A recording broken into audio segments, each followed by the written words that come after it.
You may think you know what sciatica is, but in this video, there's a good chance you may find out that you do not, in fact, have sciatica.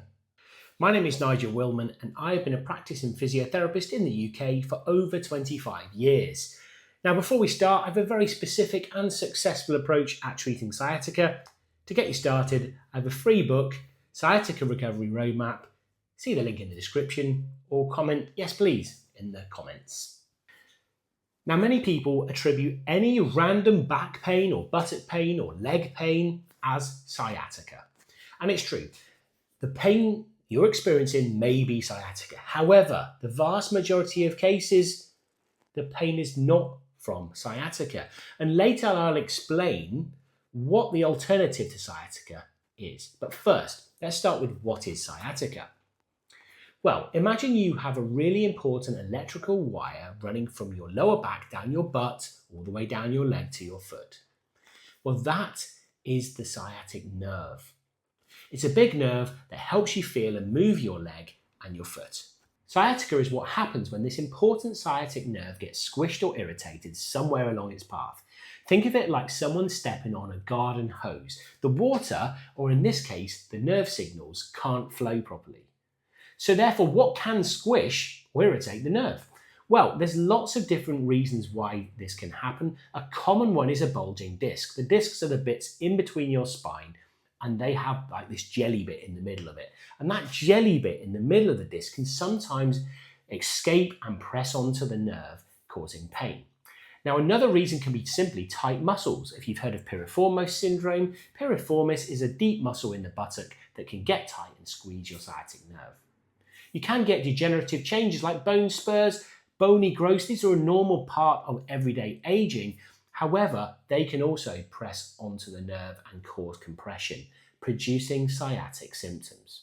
So what does it feel like? Well, the sciatic nerve, when it's irritated, it can cause lots of different feelings, but you usually get shooting pain, like an electric shock going down your leg, perhaps a burning sensation, a hot or uncomfortable feeling in the leg. Sometimes there's numbness, like your leg has fallen to sleep, or tingling sensations like pins and needles on your leg in a certain area. In more severe cases, you could have weakness, and this is a difficulty lifting or moving your foot at all. The pain often starts in the lower back or buttock, but travels down the back of your thigh and calf. It might even go into your foot and toes. Think of it like this. If your sciatic nerve is a busy highway and something is blocking or bumping into it, the traffic, the nerve signals, gets disrupted, causing those uncomfortable feelings in your leg and foot. However, true sciatica is actually not as common as you think. In fact, I would say that most nerve-related pains are not sciatica.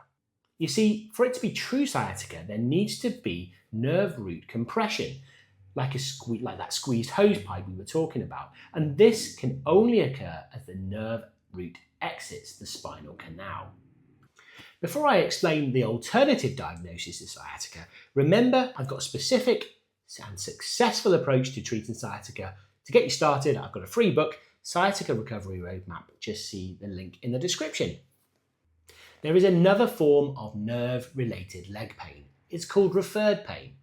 In this case, there is no nerve compression. Instead, a structure like a joint or a muscle can be irritated. Our electrical signals are transported up to the brain, as we talked about before, but this time the brain interprets the pain as coming from somewhere else. Usually, the more irritated the structure is, the more pain is translated elsewhere. Referred pain occurs because of multiple sensory neurons converging into a single area in the spine. What does that mean? It means it's like having several rivers converging into a single river, and in that river you've caught a fish, but you don't know which river it originally came from. Well, sometimes the brain struggles to work out where painful impulses are actually coming from, and it gets it wrong. And this is what happens with referred pain. We can have a painful structure in our back that is actually being felt somewhere in our buttock, leg or foot. So be sure to check out my next video where I use a real patient example to demonstrate this along with how we got it better.